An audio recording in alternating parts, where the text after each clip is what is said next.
second. It was just showing the preview part. It bumped out of it. So now it's connecting to Facebook. I'm wondering if I can share it to Facebook.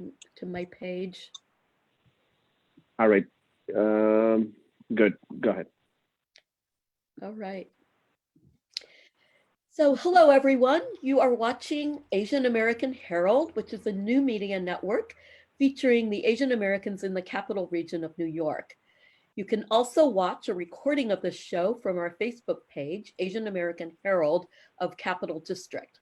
My name is Himani Gupta Carlson, and I am a professor of historical studies at Empire State College in Saratoga Springs, as well as a local farmer. I'm also a former journalist, and you can still find my stories about the local farming scene in Saratoga today. So today, we will continue looking at the local impacts of COVID-19. Our focus will be schools and creative responses that teachers, principals, and school board members have had in adjusting to a situation where for several weeks now, there has been no school. Our guests are two members of the Saratoga Springs Board of Education, Trustee Natalia Laktmakia and Vice President Anjanette Emeka. And we also have Priti Patel, a teacher in the Shenendehowa Central School District system. So welcome to all of you, and thank you for joining us today. Thank you. Thanks. Hi. So before we get started, I just have a few quick requests. If you're tuning in live to view our show, please feel free to submit any questions via the chat box. Ashok Adikopula will be monitoring the chat, and we will address your questions at the end of the show if time permits. Otherwise, we'll catch up with you via email or instant messaging later. And also a request is to please mute your mics if they are not already muted. And guests too, if you can mute your mics when you are not speaking, that would be helpful. All right, so my first question, I'd actually like to start by asking each of you to take a minute to introduce yourselves a little more and tell our viewers a little bit about your positions in our schools, as well as your other roles. For instance, I believe that each of you are parents and also active in a number of community organizations. So Natalia, would you like to start? Sure. I'm Natalia. I'm a speech language pathologist, and I work for a public school district. I work for the Santa Fe Public Schools, and I do that work remotely from my home here in Saratoga Springs. I am a still newly elected member of the Saratoga Springs Board of Education. I was elected in May 2019, and I'm also the parent of a 4-year-old boy. Awesome, wonderful. And Angie, what about you? Hi, so I'm Angie Emeka, and I am also here in Saratoga Springs. I work at SUNY Empire State College as a director of academic review, helping our adult students work toward getting their degrees. And I am in my 3rd year as a board trustee for the Saratoga Springs City School District, and this year I'm serving as the vice president. I'm up for re-election this year, but elections are a little wonky, so we're going to see how those go. But I've enjoyed it very much, and do intend to run for another 3-year term. My husband and I have lived in Saratoga Springs 6 or 7 years now, and have 2 daughters in the district. One is graduated now, and the other is in 7th grade. Okay, awesome, thank you. And I'm actually very pleased because Angie and I are also colleagues at Empire State College, so I'm very pleased to have her on the show. Priti, could you tell us a little bit about yourself? Yes, I'm Priti Patel. I work in Shenendehowa High School. I've been working there since 2001, so it's my almost 20 years. Wow. I'm working there. I'm a special ed teacher in high school. I work with 9th and 10th grade students. I also run resource room for seniors this year. It changes every year based on student needs, but this year I have 12th grade students. I live in North Colony, so my daughters, I have 2 daughters. They go, older one graduated college also actually, and younger one is in 10th grade in Shaker High School. Yeah, so that's about it. Okay, wonderful. So it's really interesting that all of you have so many different roles that have been, I think, impacted in different ways by this coronavirus pandemic. So my next question, I'd actually like to ask it of Prithvi first, and then I'll kind of move on to the others. So Prithvi, we all know that the sudden closing of our schools really required teachers to adapt quickly to delivering education differently. And I was wondering, just for starters, if you could take a couple minutes to share some of the ideas and actions that you implemented. Yes, so you are absolutely right. It was so all of a sudden on that Friday, until like 2, 3 o'clock, we didn't know that we were going to be closed.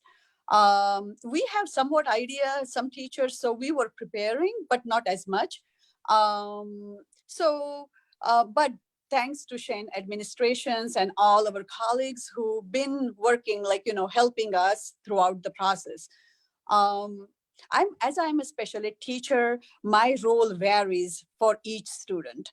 Right now, I'm keeping students engaged, working with students through Google Meets, almost every day. Sometimes it's a whole group session, sometimes it's one-on-one session. So different things, using all what's on online, Khan Academy, or tons of different websites offering a lot of stuff, because it's every single teacher is trying to do their best in this situation, because it was so unexpected for everyone.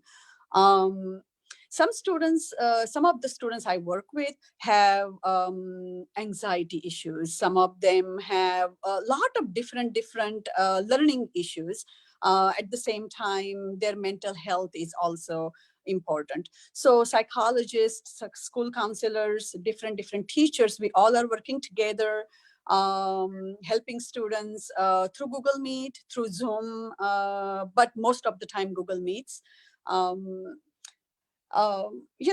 not only that, but also school is providing us with lots of PDs, professional development. So teaching us how to use UI videos, YouTube videos, class flow. So tons of different online teaching tools. So we have like, you name it, like everything. Shane is offering us every single thing that's out there to help our students cope with this, what's something nobody expected. Yeah. So one of the things I've heard a lot and thought about actually a lot, maybe from my perspective more as a college professor, but maybe relevant here too, is that school is not school anymore, but learning can take place almost everywhere. And I'm wondering how, if at all, you've adapted to thinking about maybe the home as a learning space and how you've kind of worked with your students with that. With myself at home. So as I said to you that I work with special ed, most of the time, most part of my day, I'm working with special ed students.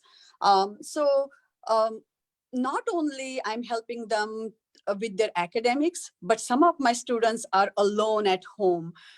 They don't know how to cope with this. So some of my Google Meets are just talking to them, asking them about how their day is, what they did, or how they're coping with the situation. Some parents are home with the students, some are in healthcare, so they have to leave and go out.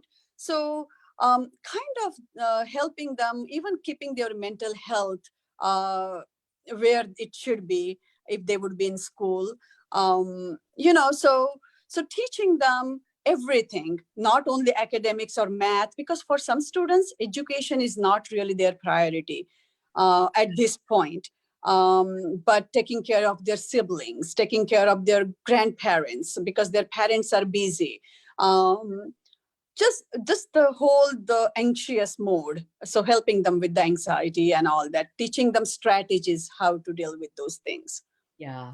That's really interesting. I think that would actually make them better learners later. So, Angie and Natalia, what kinds of projects do you know about in the Saratoga schools, from your perspective of being Board of Education members? What have you heard in the way of teachers and principals who are trying different things that has worked out especially well? Angie, do you want to start? Sure. Um, I have the perspective of middle school for sure as a parent. And I think we're really lucky in the Saratoga Springs City School District that we've had a one-to-one device initiative the past 3 years, meaning that every sixth grader, when they leave elementary and go up into sixth grade into the middle school, they get issued a computer, a little cloud book, theirs to take home and do their work. Teachers have different ways of asking for assignments to be turned in using different something called Sway. I don't know what it is, but I know that my daughter turns in her viola performance on it to her teacher for being graded. So they really have already been working kind of with different tools and doing things like that. And they all went home that last Friday with their devices. So they have devices to continue working with their instructors.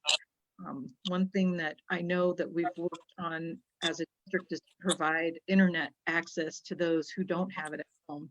And that's a really big, evening the playing field. It's something that's been actually both Natalia and I have brought it up at several board meetings to make sure that we get more resources in that area so that we can't just provide the devices, and especially during a time like this, they need to all have the equal access to their teachers and learning every day. So that's something that I hope will be continued in our district. And I think the other thing that I'm really most proud about our district too is how quickly they stepped up to provide lunches, breakfast and lunches to all of our students. Yeah. So that's something that we really often forget. I think when we're focused on academics is that a lot of our students count on going to school for breakfast and lunch, and that's where they have their meals for the day. A lot of them rely on our snack pack program to get a backpack on a weekend, on a Friday, to help feed them through the weekend. So although people might think Saratoga Springs and think we're a more wealthy district, we do have a lot of poverty in our area as well. And so it's important that we make sure we're continuing to meet all of those needs. Like Purdy said, there's a lot of mental, emotional things that are important. And sometimes looking at the learning my daughter's doing at home, I'm focusing more on what her mental health is right at this moment. She happens to be a very self-directed student, so I don't have to harp on her to do her homework. If it had been my older daughter, forget it. We would have already given up and shredded all the work for the year. But this one, she's doing her job, but it's really super important for us to get this kid who's really social and now is no longer on her soccer team, isn't seeing her friends, and she has no interest in hanging out with her two parents. It's just the three of us in the house and our older sister's away. She's got to feed that. And so feeding that emotional, social and mental and all that stuff has been where our focus has had to be in our particular house. But I feel really grateful we're in this state and that we're in our school district in particular. Yeah, being in the epicenter with a strong governor sometimes has its advantages. Natalia, what about you? What have you seen being implemented in the Saratoga Springs district? Like Angie said, food is one of the most important things to me. Kids can't learn and kids can't function if they're not fed. And, when the order first came through that the schools were going to be closed, the very first thing that I thought about that brought me to tears was thinking about kids getting access to food. And one thing that I really appreciate is that when we first started providing food to kids, there were pickup sites. So kids had to come get the food, or parents had to come get the food. But our district has actually transitioned into having a team of bus drivers and volunteers taking the food to kids' homes. They deliver the food every day. And Angie, correct me if I'm wrong, we're delivering something like 1,700 meals a day in Saratoga.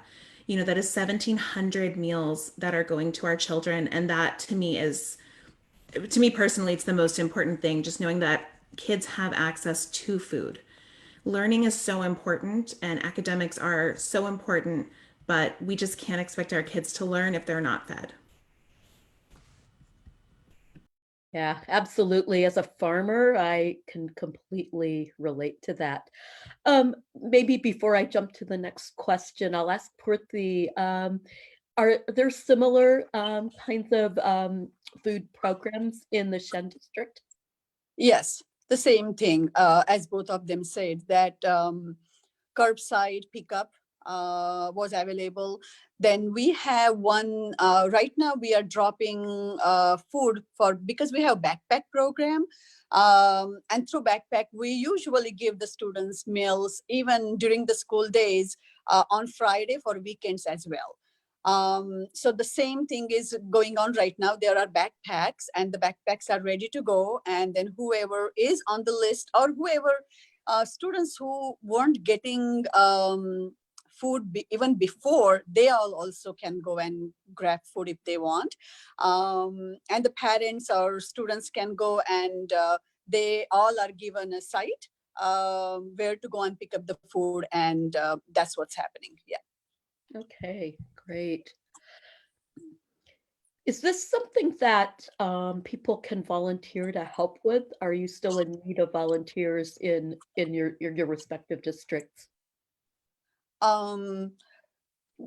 We didn't get email to volunteer, but we did get the email saying that the food was going low. So if there was anyone who wanted to donate food or monetary donations or the food donations, the links were sent, and the food list was sent to us, where we can go either send a check or money order or through the credit card or drop the food off through one of the churches in Clifton Park. Okay. And what about in Saratoga? Do you know about if there's a similar kind of space where people can help out?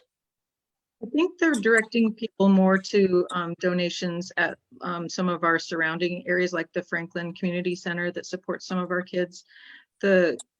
As far as volunteering for delivering the meals, I think you have to be a school employee, just the being on the bus, that kind of thing. So you have to be a district employee to volunteer, help out for that.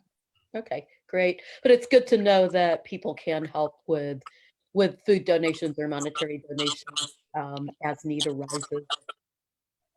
Yes. Okay, so moving to the next question. I'm very interested in creative curricula, and I'm wondering what kinds of creative curricula ideas you've each seen coming out of the stay-at-home environment, and how maybe some of those ideas might actually be implemented in the schools when the crisis eases and things seem a little bit more normal. So Angie, let me start with you.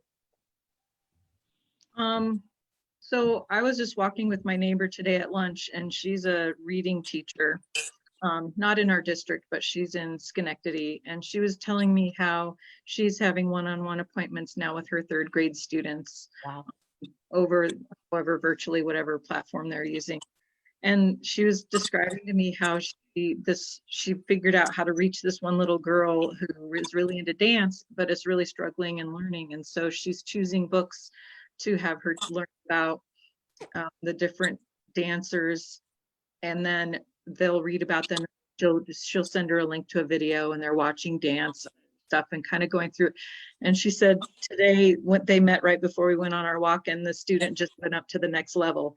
And I don't know, that just seems so exciting to me, to have a teacher in your home and teaching you on such a personal level. Now, I don't know if that's different than what she would normally do and how to reach an individual child, because she's not teaching a classroom, she's teaching, specific children to help them get up to their reading goals. But I think this aspect that I've seen across a lot of the districts posting notes and videos from teachers saying how much they miss their students and things from their home. I know my daughter's Spanish teacher used a drone to sit in the middle of a golf golf course, which is empty, of course, and then have the drone come up on him and he held up different Spanish words and they had to say, just turn in an assignment and say what those Spanish words were. I mean, just these things that are really humanizing their teachers and sharing like the love of these teachers to their students. I hope that we continue that, and I know it's already there, so I'm not saying it's not there. It just seems a whole different level. And I guess on that same note, I just really want to say that I have a lot of friends who are teachers across the United States. And one thing that's really struck me is the teachers are having a really hard time because they can't reach their students and they miss their students. And my niece is a first grade teacher, and she posted something the other day and said, if you know a teacher, reach out, because we aren't okay.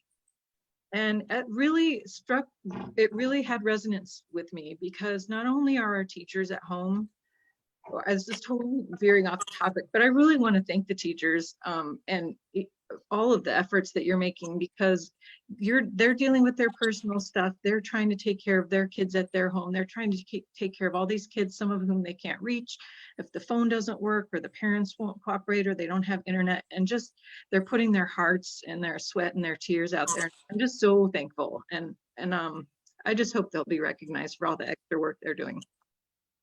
Yeah, absolutely. So Priti, you are one of those teachers, and I wonder if you could kind of take up that question now about, what is there in the stay-at-home environment that we're in now that's generating creative ideas that might be implemented when we go back to school as normal, or school as the new normal, as it might be. Yes, as Angie said, that we are coming up with ideas which I now wonder that, oh, I could do this even when the school is in session. So like using class flow, where I can literally teach students the entire class and show them the annotation skills and everything.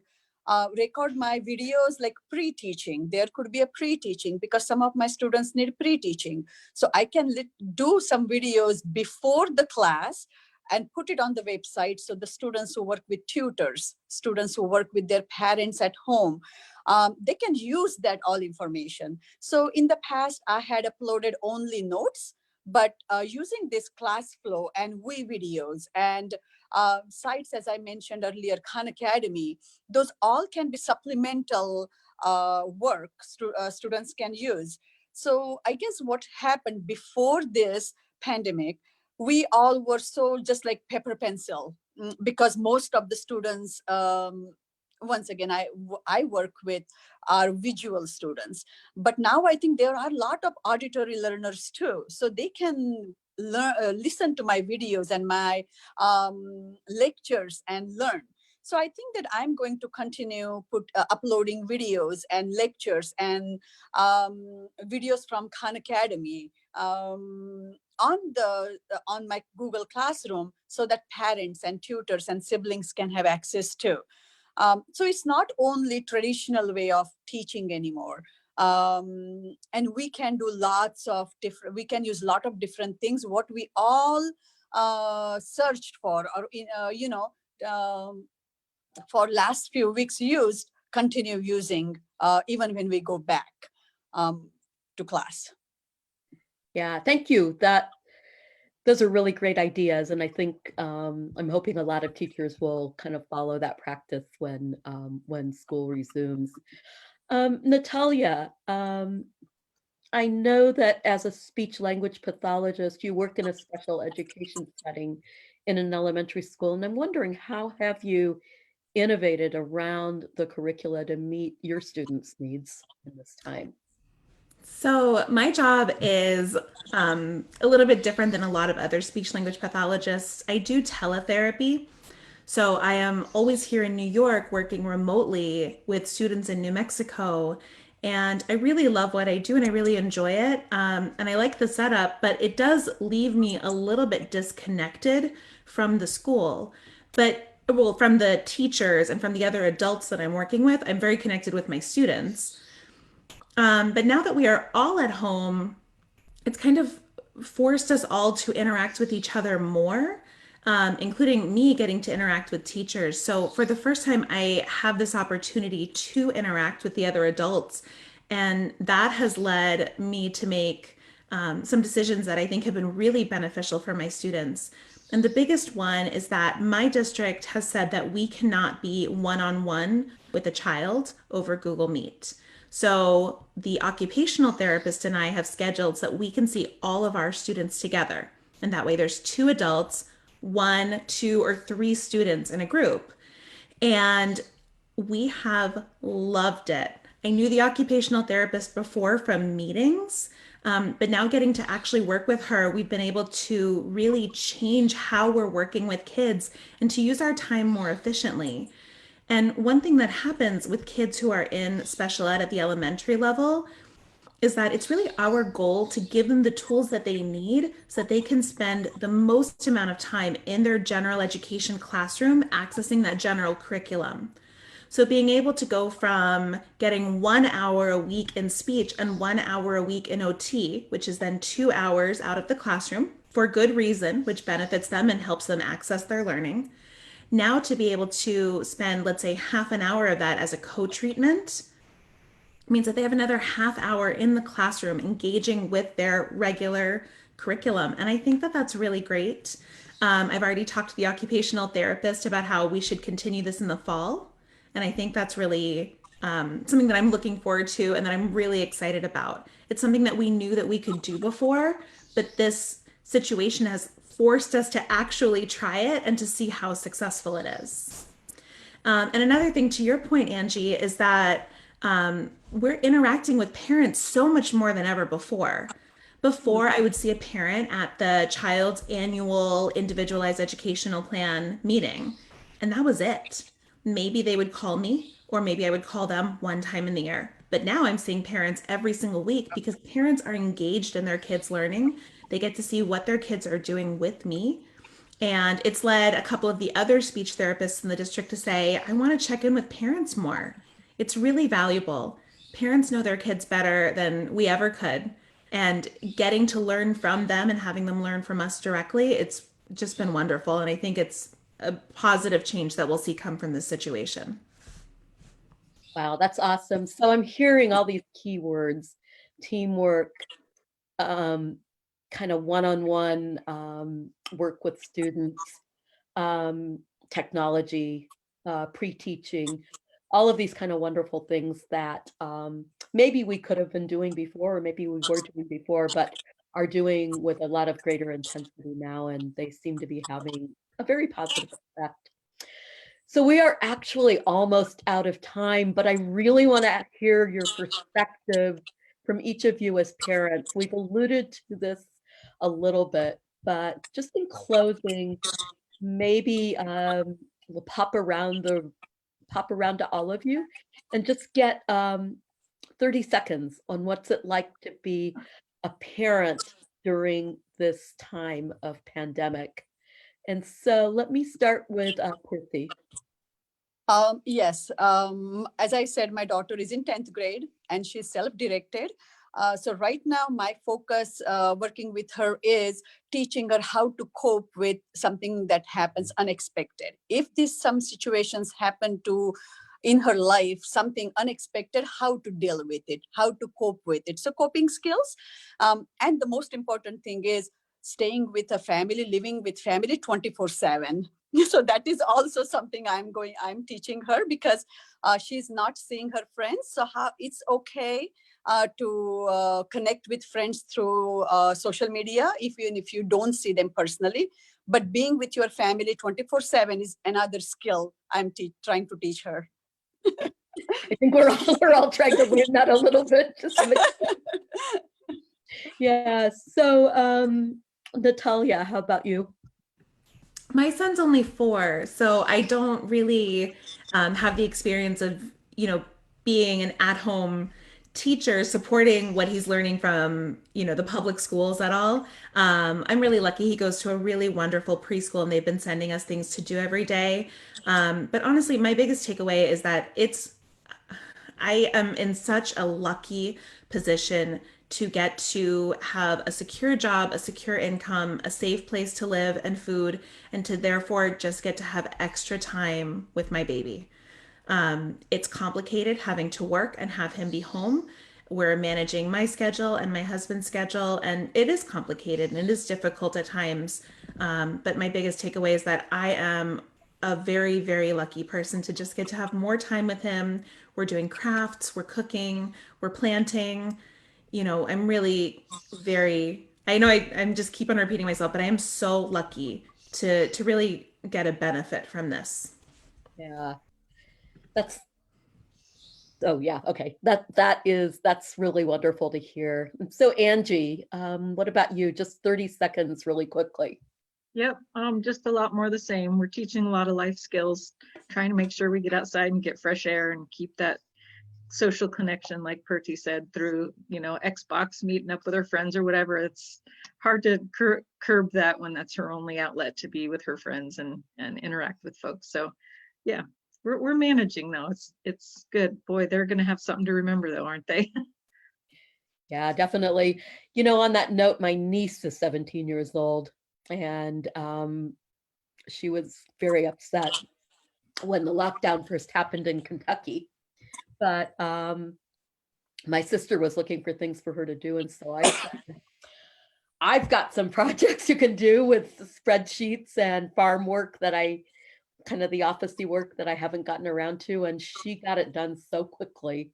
And she was really so excited because she's a numbers girl and she really likes to crunch numbers. And I was very happy to find out. And she might get a summer internship out of that with the farmers market. We're looking at ways to do that. So I want to thank you all once again for joining us this evening for what has been our second episode of the Asian American Herald Show. And I'm Hamani Gupta Carlson, and our guests tonight have been Saratoga School Board members Natalia Latakia and Angie Emeka, and Shen District teacher Purti Patel. So the Asian American Herald is a Facebook-based news media outlet dedicating to discussing topics and building community among Asian Americans in the capital region. We really welcome your story ideas, your feedback, and we invite you to look for a recording of the show on our Facebook page. So have a good evening and thank you again. Thank you so much. Thank you. Bye now. For having me. Bye, everybody. Bye-bye. Bye.